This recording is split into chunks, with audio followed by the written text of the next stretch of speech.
Fala, Blaugranas! Matheus Norman aqui para mais um vídeo no canal do Blaugrana Brasileiro e nós vamos para mais uma edição de O Dia Depois. Essa série de vídeos, esse quadro que nós criamos para o canal nessa temporada, onde no dia seguinte a uma partida do Barcelona, a gente pega tudo que está repercutindo na imprensa espanhola, principalmente na imprensa catalã, resume e traz comentado para você, obviamente com as minhas opiniões sobre se estão exagerando, se estão pegando muito leve, se deviam estar falando de outras coisas que eu achei importante estão sendo ignoradas.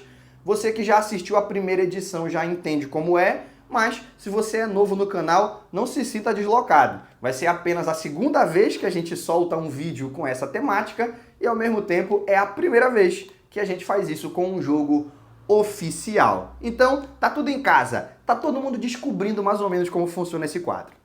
Antes da gente ir para o conteúdo propriamente dito, não se esqueça, curte o vídeo, se inscreve no canal, hypa. Fazendo tudo isso, você me ajuda a continuar crescendo, levar um conteúdo cada vez melhor para blaugranas espalhados pelo mundo inteiro. Já curtiu? Se inscreveu? Hypou? Então vamos lá. Você me deu o seu engajamento. Deixa eu te devolver entretenimento. E o entretenimento de hoje é pegar essas notícias que estão repercutindo bastante na Catalunha, trazê-las para você, essa é a primeira metade do vídeo, e lá no final eu também comento algumas notícias que eu acredito que deviam estar sendo mais faladas, mas que ninguém está comentando tanto. E vamos começar com uma boa notícia. Hoje teve treino, tá?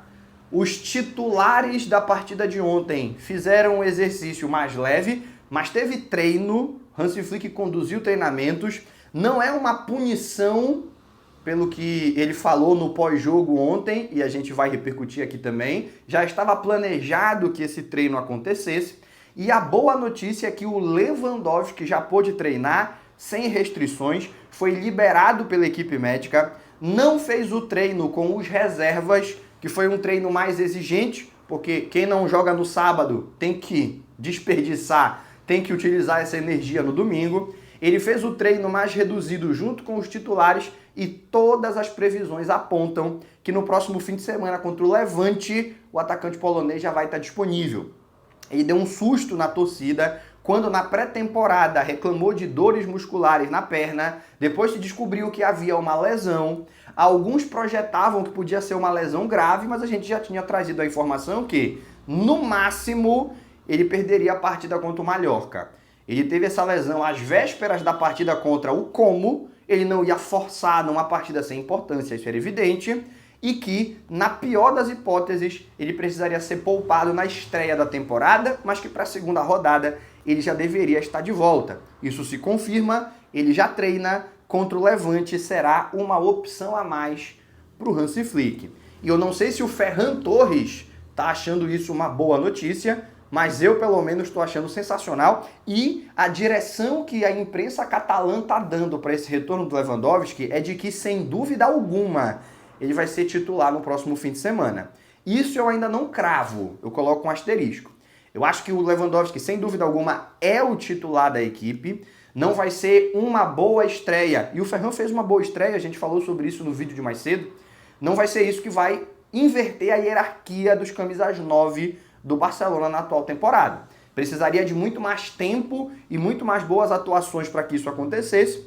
No entanto, tendo em vista que o Lewandowski vem de uma semana com treinamentos na academia, individuais, em separado, e ainda hoje não fez o treinamento mais exigente feito pelos reservas, fez o treinamento mais suave que foi dos titulares que se desgastaram ontem, é possível que ele só esteja com a sua forma retomada terça ou quarta-feira. O jogo é sábado, eu acredito que o Ferran Torres ele parte com vantagem para ser o titular no próximo fim de semana, não porque o Lewandowski perdeu a posição, mas porque ele deve ir retornando aos poucos. Ele deve ter uns 20 a 30 minutos no próximo fim de semana, para quem sabe jogar o segundo tempo inteiro na semana seguinte e aí sim retomar a titularidade, que eu acredito que hoje, pelo menos no momento em que eu gravo esse vídeo, ninguém duvida que pertence ao polonês. Beleza? Também está repercutindo muito o fato de que o Christensen e o Cazador passaram o segundo tempo inteiro aquecendo e não entraram, não teve confusão, não teve polêmica, eles não foram para o banco emburrados, mas ao não entrar e ter aquecido o segundo tempo inteiro, a imprensa catalã levanta a possibilidade de que talvez o Hansi Flick não enxergue esses dois como uma prioridade para a minutagem. Me chama muita atenção especialmente o caso do Christensen, né?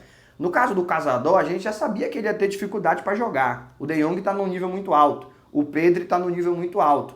Ficou demonstrado na pré-temporada que o Gavi tinha feito a ultrapassagem, estava à frente do Cazador nas opções. O Bernal, voltando a ter nível de jogo, na temporada passada estava à frente do Cazador. O Cazador só passa à frente do Bernal por conta da lesão. Então é bem possível que de todas as opções de meio campo, o Cazador seja o último da fila. E a minutagem dele vai ser bastante prejudicada, ele deve jogar menos, ele deve ser, lamentavelmente, porque mostrou nível para ter mais protagonismo em qualquer outra equipe do planeta, mas no Barcelona o meio campo é muito povoado de muito talento, ele deve ter uma temporada parecida com a que foi a do Pablo Torre, né? Ele jogar quando o treinador perceber que está precisando descansar muita gente ao mesmo tempo. Ou quando lesões e suspensões se acumularem e a gente tiver que olhar lá para o fundo do armário do elenco para poder utilizar numa partida. Então a vida do Cazador vai ser complicada, ele sabe disso, ele foi informado disso. Aquela notícia de que avisaram para ele que ele ia ser vendido, era melhor ele se preparar, é mentira. Mas a notícia de que dificilmente ele teria o protagonismo da temporada passada, já que nessa todas as peças estarão disponíveis. Temporada passada a gente começa sem o De Jong, sem o Gavi e depois o Bernal lesiona. Então tem 3 caras a mais do que tinham na posição dele na temporada atual, quando comparado com a anterior, e a tendência é ele jogar menos. Ele disse que aceita o desafio, quer ficar e quer brigar por espaço.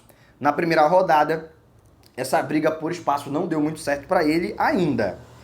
E no caso do Christensen, esse aqui me surpreende um pouco e a gente começa a tentar entender por quê. Por que o Christensen, que pelo menos no quesito tático, de característica, encaixa melhor no sistema do Hansi Flick do que o Araújo, não está tendo nem a titularidade e no momento em que o Cubarsí sai, o Barcelona passa a jogar por 10, 12 minutos ali no segundo tempo com apenas um zagueiro. Ah não, mas tinha o Eric Garcia estava jogando junto com o Araújo. Não era, o Eric Garcia estava na lateral, o Araújo estava como único zagueiro, estava todo mundo da intermediária para frente e o Araújo sozinho no círculo central. Questionamentos têm que ser levantados, eu não estou aqui tentando dar o veredito, eu só estou levantando um questionamento. Aquilo ali foi um teste tático do Flick, aproveitando que o adversário estava com 2 a menos, tentando entender como que o time dele se comportava numa situação de desespero, de ter que correr loucamente atrás de um resultado, e por isso tendo que jogar só com um defensor lá atrás, uma simulação tática. Não sei se era o melhor ambiente para simular, porque o jogo estava muito tranquilo para o Barcelona, mas pelo menos os posicionamentos e as associações ele queria ver como é que funcionava. Vai que numa semifinal de Champions ou de Copa do Rei, a gente está precisando de 2 gols nos últimos 20 minutos. Como é que o meu time responde jogando 20 minutos só com um zagueiro e o resto todo mundo lá para dentro? O resto todo mundo lá para frente? Pode ser o caso, mas também pode ser que o Christensen não tenha condições físicas, que era o nosso grande temor. O Christensen, na temporada passada, passou 8 meses indisponível por conta da cirurgia no tornozelo e depois lesões que foram decorrentes desse retorno. Na temporada anterior, ele não conseguia encaixar 4 jogos consecutivos por conta do problema no tornozelo que a cirurgia, teoricamente, veio a resolver. E o nosso grande temor para essa temporada, principalmente depois que saiu o Iñigo, era esse, né?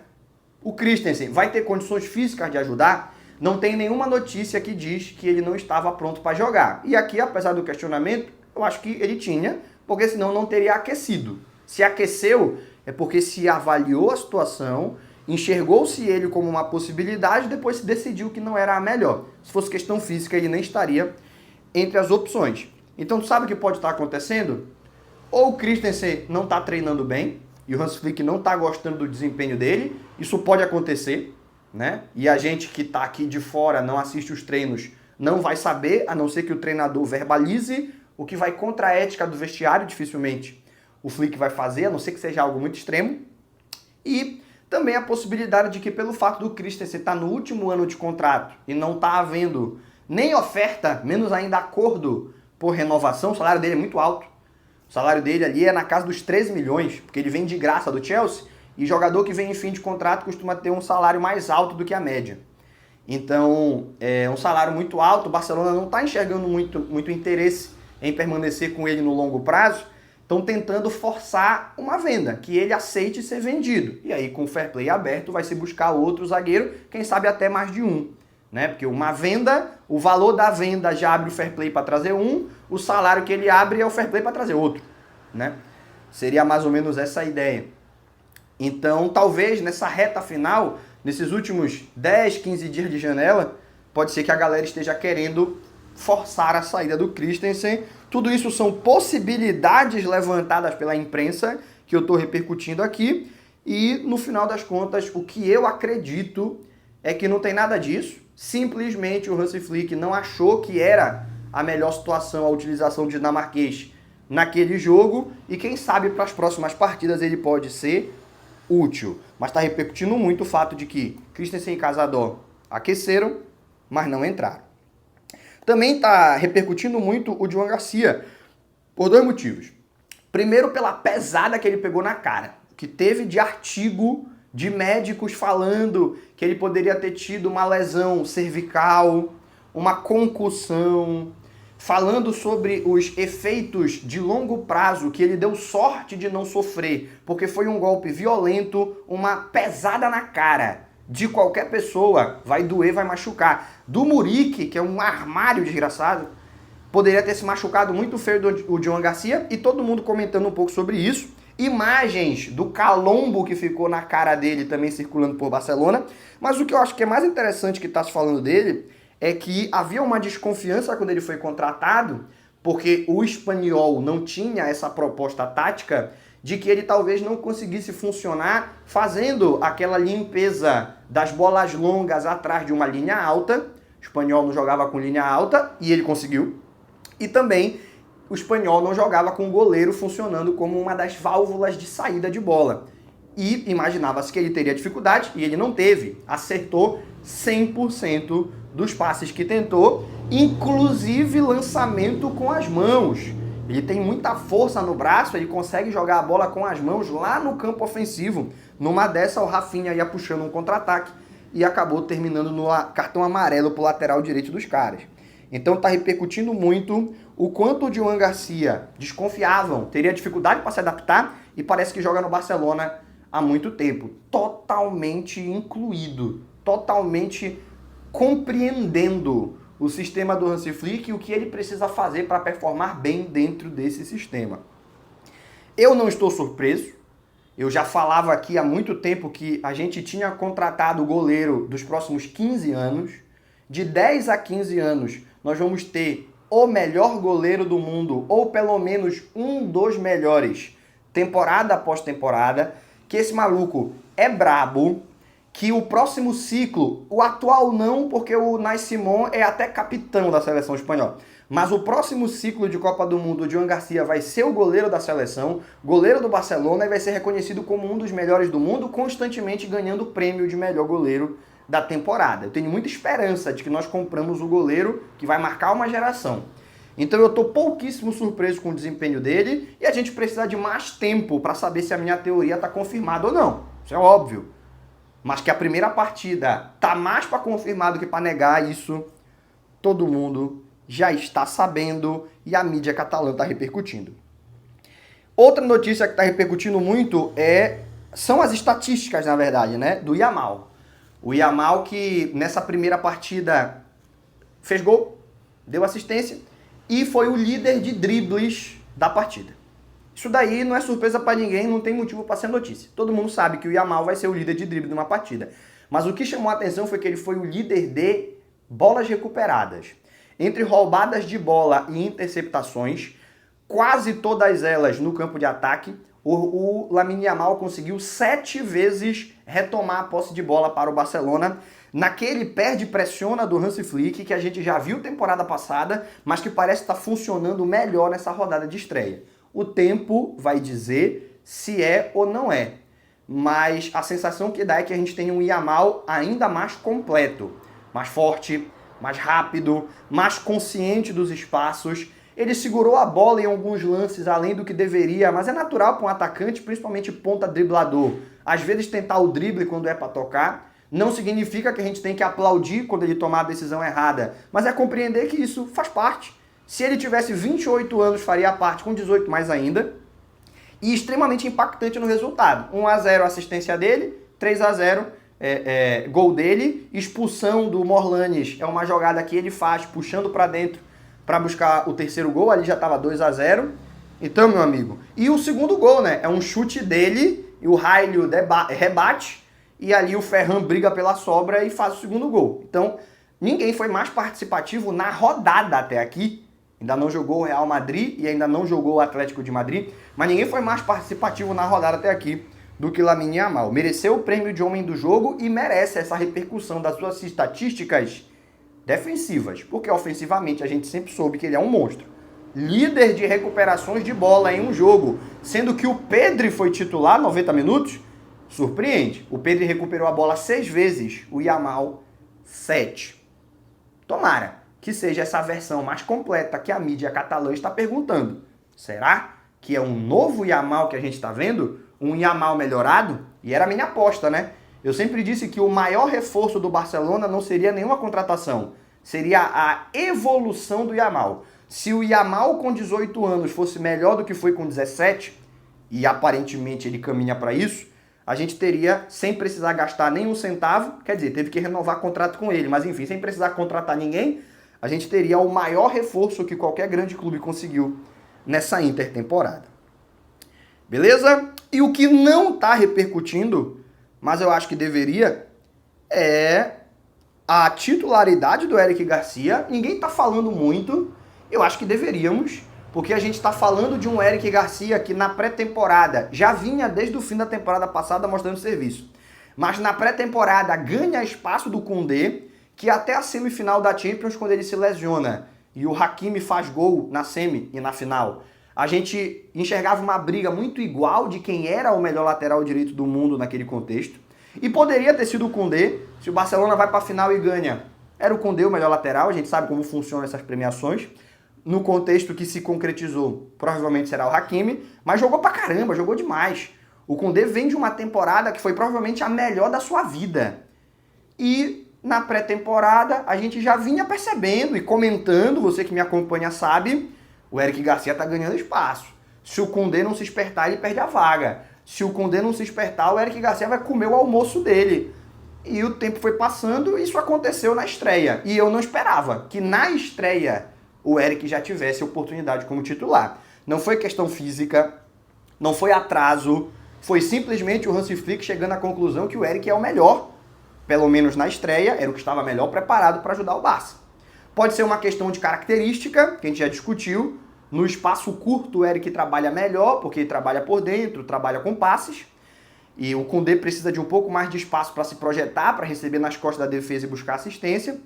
É um cara mais direto quando faz o apoio ofensivo. Pode ser questão de característica, mas também pode ser questão de nível.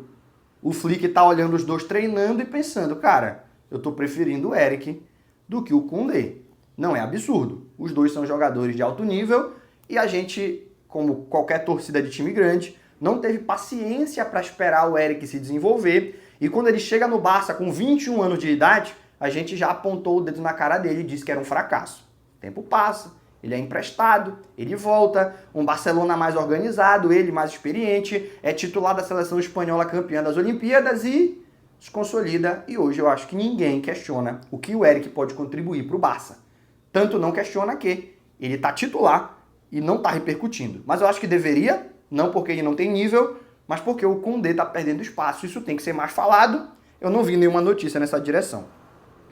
E outra notícia que eu acho que deveria estar saindo, deveria estar repercutindo e não está, é a estreia do Ferran com gol. O Ferran que na temporada passada foi um reserva de 19 gols, mais do que titulares de grandes clubes europeus. Um reserva de 19 gols nessa temporada. Na primeira oportunidade que teve, já aproveitou. Jogou bem e meteu gol. Como todo o time, depois da segunda expulsão, jogou com o freio de mão puxado, como se o Barcelona estivesse se poupando para uma partida importante do meio de semana. Só que essa partida não existia. O Barcelona não tem nenhum jogo logo na terça ou na quarta-feira para ter que se poupar no sábado. Ia ter uma semana inteira de descanso e é o começo da temporada. Podia ter aproveitado a oportunidade para amassar. Mas o time como um todo deu uma freada. O Hansi Flick questionou isso, a gente falou na live de ontem e no vídeo que soltamos mais cedo, que ele disse que não gostou da postura, ele queria que o time tivesse mantido 100% de concentração. E ele acha que depois da expulsão, 50%, 60% no máximo, que a galera entregou. Ferran Torres fez parte disso, mas dentro do momento em que precisou-se, o jogo ainda estava na tábua, tá só 1-0, 11 contra 11, o Mallorca no escanteio pode ir lá empatar, o Ferran briga por uma sobra na meia-lua e faz um golaço de fora da área. Contribuiu muito. Eu acho que a gente deveria estar falando mais disso. Eu não acho que ele ganhou a vaga do Lewandowski. Mas o mesmo que eu falei sobre o Eric pro Koundé se cuidar, a gente tem que falar pro Lewandowski se cuidar também. Porque o Tiburon vem com fome. O Tiburon vem querendo se consolidar como titular dessa equipe que aponta para ser lendária com os jogadores que tem e com o técnico que os comanda, né? Para mim, a gente deveria ter mais notícias sobre o Eric, sobre o Ferran, não está repercutindo, mas também a gente traz aqui no vídeo e repercute o que a gente acha que deve, né? Para quem está assistindo pela primeira vez, deixa aí nos comentários se você gostou desse quadro. É só o segundo vídeo nesse estilo que a gente lança e o primeiro após um jogo oficial. Sempre repercutindo o que estão falando e emitindo opinião a respeito e depois falando o que não está repercutindo, mas nós achamos que deveria. O dia depois. Eu estou gostando de fazer. Você está gostando de assistir? Deixa aí nos comentários. Mas por enquanto, o que eu tinha de conteúdo para trazer para você já acabou. Então a gente se encaminha para o encerramento desse vídeo. Mas antes de encerrar, você ficou até o final é porque gostou. Curte, se inscreve, hypa. Fazendo tudo isso de graça. Você está me ajudando a continuar crescendo. Levar um conteúdo cada vez melhor para blaugranas espalhados pelo mundo inteiro. Por hoje, a gente encerra. Aquele abraço e até o próximo vídeo.